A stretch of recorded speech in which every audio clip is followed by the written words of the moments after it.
Hi there, I'm Dr. Craig Anderson, a Senior Lecturer in Statistics at the University of Glasgow, and I'm here to give you a course on statistics. So this will be the introductory course where we'll learn about an area of statistics, which is a branch of mathematics that really focuses on understanding data and how it's used.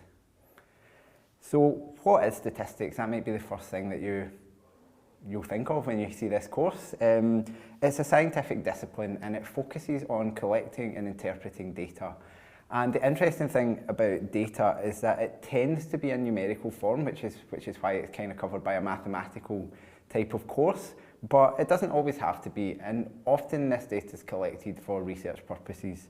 And the purpose of statistics is to help us understand these data points and understand this information so that we can use it to work out what's going on in the world around us. And it's important to realise data is absolutely everywhere in the world. So anytime you use an app on your phone, buy anything using a debit card, use anything connected to the internet, data is being collected about you. Companies will try to use this data to understand how their products are being used and to find out more about you as their customer and your interests. But data is also used for a lot of good in the world. It's used by healthcare providers and governments to help improve people's quality of life. A lot of the research I do focuses on areas related to that, and you'll find out a little bit about that as we go along. So there are some examples of the type of data that might be used for good. Health data is something that I'm very interested in, so I'm interested in modelling disease risk across a city or a country, understanding which parts of a city have higher risk than others and understanding where people are at most risk of diseases such as cancer or respiratory conditions. Data is also used for monitoring air quality, so government organisations will monitor air quality around the country and will use statistical models to try to understand where the poorest air quality is and to take steps to improve that. It's also used for monitoring water levels and to improve water quality around the UK. As well as monitoring water quality, it can also be used to model the risk of flooding. And the Environment Agency do a lot of work in high-risk flooding areas to identify potential locations which might be at most risk of flooding so that they can take preventative action. So those are just some examples of the way that statistics is used in real life. And I wanted to tell you that because it's a subject I'm really passionate about. It's something I've spent a long part of my life working with, and I want to spend the next part of these lectures getting you excited about it too. So we have to start somewhere, and we may as well start at the very start. And one of the very first examples of statistics being used for human good is an example of water quality, or more specifically cholera in London in the 19th century. And in the 19th century, water was collected from a pump, so people didn't have it coming into their homes as we do now. You had to go to a pump somewhere on your local street or nearby and collect it.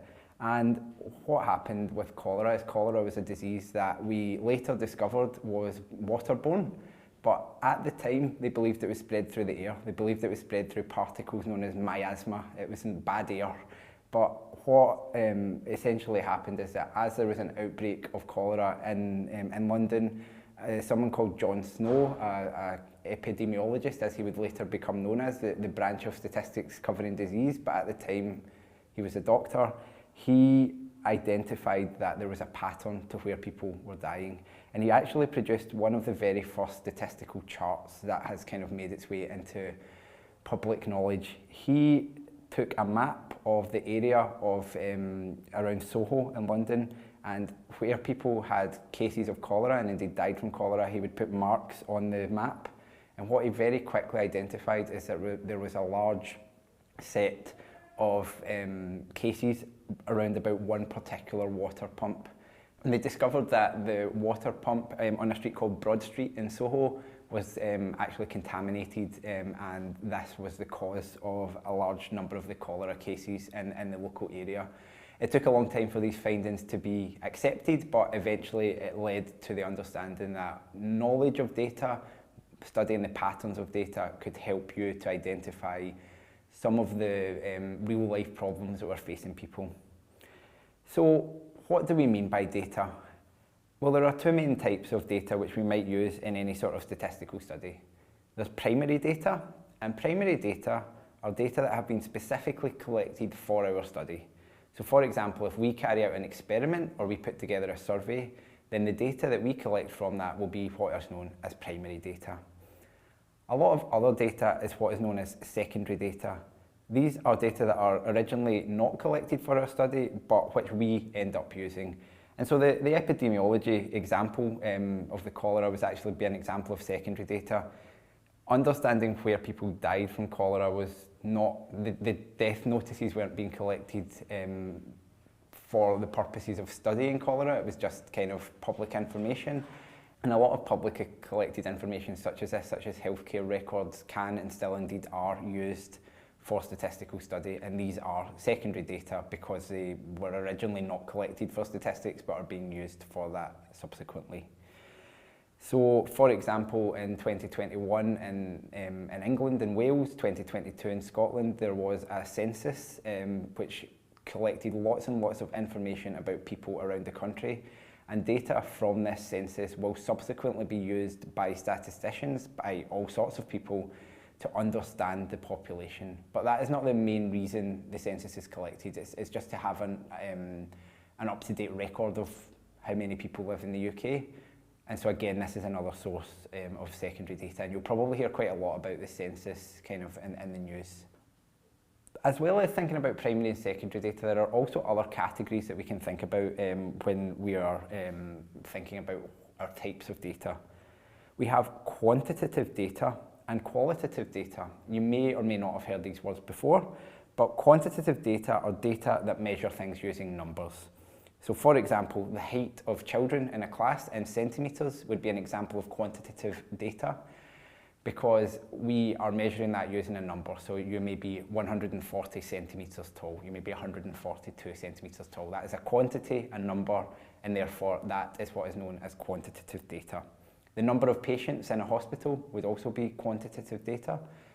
We can go around the room and count how many people are in the beds. 1, 2, 3, 4, 5. These are quantities, numbers, and it's known as quantitative data.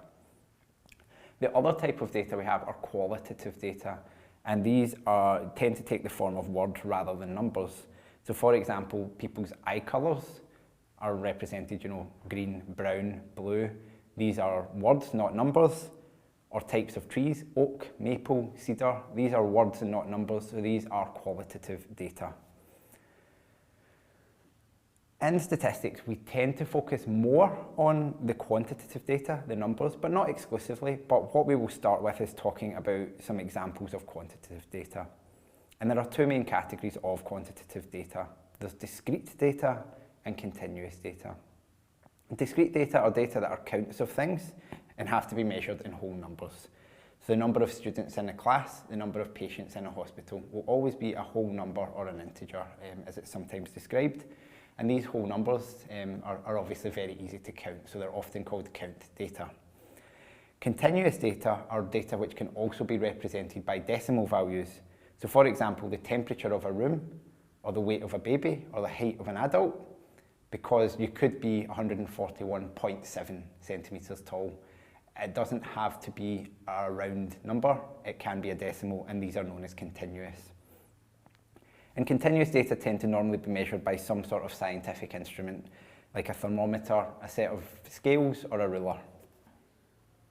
So that brings us to the end of our first mini lecture, where we introduced what statistics was, talked about some of the ways it could be used, and also the types of data that we have in statistics. In the next lecture, we will talk about ideas related to sampling and populations.